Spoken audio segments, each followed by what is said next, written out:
74 questions ആണ് ഈ വീഡിയോയിൽ നമ്മൾ ഡിസ്കസ് ചെയ്യുന്നത്. കഴിഞ്ഞ വീഡിയോയിൽ ഒരു നാച്ചുറൽ നമ്പറും ഒരു ഡെസിമൽ നമ്പറും എങ്ങനെയാണ് മൾട്ടിപ്ലൈ ചെയ്യുന്നത് എന്ന് നമ്മൾ പഠിച്ചു. ഇനി ഇവിടെ നമ്മൾ പഠിക്കാൻ പോകുന്നത് 2 ഡെസിമൽ നമ്പറാണ്. 2 നമ്പറും ഡെസിമൽ ആണെങ്കിൽ എങ്ങനെയാണ് മൾട്ടിപ്ലിക്കേഷൻ ചെയ്യുക എന്നുള്ളതാണ് നമ്മൾ പഠിക്കാൻ പോകുന്നത്. അപ്പോൾ നമുക്ക് നേരിട്ട് പ്രോബ്ലത്തിലേക്ക് പോകാം. ആദ്യത്തെ ക്വസ്റ്റ്യൻ വരുന്നത് ഒരു റെക്റ്റാങ്കിളിൻ്റെ ലെങ്ത് തന്നിട്ടുണ്ട് 6.25, ബ്രെഡ്ത്ത് തന്നിട്ടുണ്ട് 4.2. ഏരിയ എങ്ങനെ കണ്ടുപിടിക്കാം? ഏരിയ എന്ന് പറയുന്നത് എന്താണ്? ലെങ്ത് ഇൻറ്റു ബ്രെഡ്ത്ത് ആണ്. അപ്പോൾ നമ്മൾ എന്താണ് ചെയ്യേണ്ടത്? 6.25ഉം 4.2ഉം മൾട്ടിപ്ലൈ ചെയ്യണം. അപ്പോൾ വിത്തൗട്ട് ഡെസിമൽ 625ഉം 42 മൾട്ടിപ്ലൈ ചെയ്യാം. അപ്പോൾ നമുക്ക് ആൻസർ കിട്ടും. എന്നിട്ട് നോക്കാം, 6.25ൽ ഡെസിമൽ കഴിഞ്ഞ് 2 ഡിജിറ്റ് ഉണ്ട്, 4.2ൽ ഡെസിമൽ കഴിഞ്ഞ് 1 ഡിജിറ്റ് ആണുള്ളത്. അപ്പം മൊത്തം 3 സ്ഥാനം നീക്കി പോയിന്റ് ഇടണം. റൈറ്റിൽ നിന്ന് ലെഫ്റ്റിലോട്ട് 3 സ്ഥാനം നീക്കി പോയിന്റ് ഇടാം. ഇനി രണ്ടാമത്തെ ക്വസ്റ്റ്യൻ നോക്കാം. 1 മില്ലി ലിറ്റർ കോക്കനട്ട് ഓയിലിന് 0.91 ഗ്രാം ആണെങ്കിൽ 10.5 മില്ലി ലിറ്റർ കോക്കനട്ട് ഓയിലിന് എത്ര വെയിറ്റ് ആയിരിക്കും? നമുക്കൊരറിയാത്ത പ്രോബ്ലം വരുമ്പോൾ, നമുക്കൊരു കൺഫ്യൂഷൻ വരുമ്പോൾ നമ്മൾ എന്ത് ചെയ്യണമെന്ന് അറിയും? അറിയുന്ന ഒരു എക്സാമ്പിൾ എടുത്ത് ചെയ്ത് നോക്കാം. അതായത് ഒരു പേനയ്ക്ക് 2 രൂപയാണെങ്കിൽ 10 പേനയ്ക്ക് എത്രയാണ്? വളരെ എളുപ്പത്തിൽ നിങ്ങൾ പറയും 10 × 2 20 ആണെന്ന്. അതുപോലെ ചിന്തിച്ചാൽ മതി. 1 മില്ലി ലിറ്റർ കോക്കനട്ട് ഓയിലിന് 0.91 ആണെങ്കിൽ 10.5 മില്ലി ലിറ്ററിന് എന്തായിരിക്കും?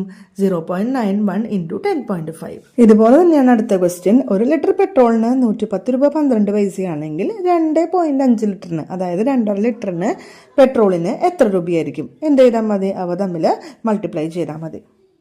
76ലെ കുറച്ച് ക്വസ്റ്റ്യൻസ് ആണ് നോക്കുന്നത്. വളരെ എളുപ്പമുള്ള പ്രോബ്ലമാണ് ആദ്യത്തെ പ്രോബ്ലം. പക്ഷേ ഷുവറായിട്ടും പരീക്ഷയ്ക്ക് ചോദിക്കാൻ സാധ്യതയുള്ളൊരു ക്വസ്റ്റ്യനാണ്. ഇതിൽ നമുക്ക് കാൽക്കുലേഷൻ ഒന്നും ചെയ്യണ്ട. 1234 × 56 എന്ന് പറയുന്നത് 69,104 ആണെന്നുള്ള ആൻസർ നമുക്ക് തന്നിട്ടുണ്ട്. പിന്നെ നമ്മൾ എന്താ കണ്ടുപിടിക്കേണ്ടത്? ബാക്കിയുള്ള 4 ക്വസ്റ്റ്യൻ്റെ ആൻസർ കണ്ടുപിടിക്കണം. അപ്പോൾ അതിൽ നമ്മൾ എന്താ ചെയ്യേണ്ടത്? ജസ്റ്റ് പോയിന്റ് ഇട്ട് കൊടുത്താൽ മതി. അപ്പോൾ ആദ്യത്തെ ക്വസ്റ്റ്യൻ കിടക്കുന്നത് 1.234 × 56 ആണ്. അപ്പോൾ ആ ക്വസ്റ്റ്യനിൽ ഡെസിമൽ കഴിഞ്ഞ് 3 ഡിജിറ്റ് ഉണ്ട്. അപ്പോൾ നമ്മൾ എന്ത് ചെയ്യണം? ആ ആൻസർ നമുക്ക് ഓൾറെഡി തന്നിട്ടുണ്ട്, 69,104 ആണ്. അതിൽ 3 സ്ഥാനം റൈറ്റിൽ നിന്ന് ലെഫ്റ്റിലോട്ട് നീക്കി പോയിന്റ് ഇടണം. കണ്ടോ, ടീച്ചർ ഇതിൻ്റെ ആൻസർ ചെയ്തിട്ടിട്ടുണ്ട്. എല്ലാ ആൻസറും സെയിം ആയിട്ടാണ് വരുന്നത്. കാരണം രണ്ടാമത്തെയും മൂന്നാമത്തെയും നാലാമത്തെയും ക്വസ്റ്റ്യനിലും ഡെസിമൽ കഴിഞ്ഞ് 3 ഡിജിറ്റാണ് വരുന്നത്. അപ്പോൾ ആൻസറിൽ എന്ത് തന്നെയാണ് വരാൻ പാടുള്ളൂ? 3 ഡെസിമൽ പോയിൻ്റേ വരാൻ പാടുള്ളൂ. പിന്നെ ലെഫ്റ്റിലോട്ട് 3 സ്ഥാനം നീക്കി പോയിന്റ് ഇടണം. പേജ് നമ്പർ 76ൽ ഒന്നാമത്തെ ക്വസ്റ്റ്യനിൽ തന്നെ ഒരു രണ്ടാമത്തെ സബ് ക്വസ്റ്റ്യൻ ഉണ്ട്. അതിൽ ചോദിച്ചിരിക്കുന്നത് 6.9104 ആൻസർ കിട്ടത്തക്ക രീതിയിൽ എങ്ങനെയൊക്കെയാണ് നമ്മൾ ക്വസ്റ്റ്യൻസ് ഉണ്ടാക്കേണ്ടത്? 6.9104 ആൻസർ കിട്ടത്തക്ക രീതിയിൽ ക്വസ്റ്റ്യൻസ് നമ്മൾ ഉണ്ടാക്കണം. നമ്മുടെ ക്വസ്റ്റ്യൻ പേപ്പറിൻ്റെ പാറ്റേൺ മാറിയത് കൊണ്ട് ഈ ഒരു ക്വസ്റ്റ്യൻ പ്രതീക്ഷിക്കാവുന്നതാണ്.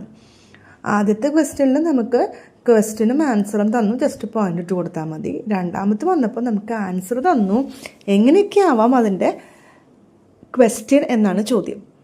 അപ്പോൾ ഇതേ ഒരു മെത്തേഡിൽ തന്നെ ചിന്തിച്ചാൽ മതി. നമ്മൾ ആൻസർ നോക്കാം.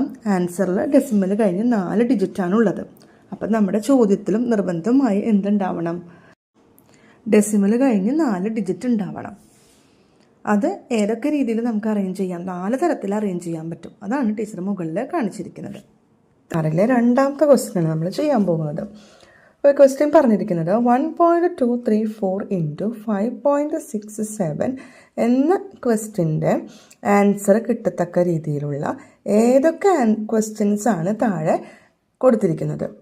നമ്മൾ 1.234 × 5.67നോട് ഈക്വൽ ആയിട്ടുള്ള ക്വസ്റ്റ്യൻസ്, അല്ലെങ്കിൽ ആ ക്വസ്റ്റ്യന് കിട്ടുന്ന അതേ ആൻസർ കിട്ടുന്ന ആൻസേഴ്സുള്ള ക്വസ്റ്റ്യൻസ്, ഇതാണ് നമ്മൾ അതിൽ നിന്ന് കണ്ടെത്തേണ്ടത്.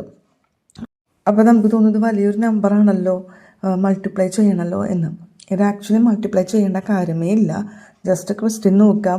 ക്വസ്റ്റ്യനിൽ ഡെസിമൽ കഴിഞ്ഞിട്ട് ആദ്യത്തെ നമ്പറിൽ 3 ഡിജിറ്റും രണ്ടാമത്തെ നമ്പറിൽ 2 ഡിജിറ്റും, അതായത് മൊത്തം 5 ഡിജിറ്റ്. ക്വസ്റ്റ്യനിൽ ഡെസിമൽ കഴിഞ്ഞിട്ട് 5 ഡിജിറ്റ് ആണെങ്കിൽ ആൻസറിലും എന്തെന്നെ വേണം? ഡെസിമൽ കഴിഞ്ഞ് 5 ഡിജിറ്റിൻ്റെ വേണം. അപ്പോൾ നമ്മളെങ്ങനെ ഇതിൻ്റെ ആൻസർ കണ്ടുപിടിക്കാം? ഓരോ ക്വസ്റ്റ്യൻ എടുക്കാം, ഡെസിമൽ കഴിഞ്ഞ് എത്ര ഡിജിറ്റ് ഉണ്ടെന്ന് ചെക്ക് ചെയ്യാം. ആദ്യത്തെ ക്വസ്റ്റ്യൻ നോക്കി, 12.34 ഇൻറ്റു 0.567 ആണ്.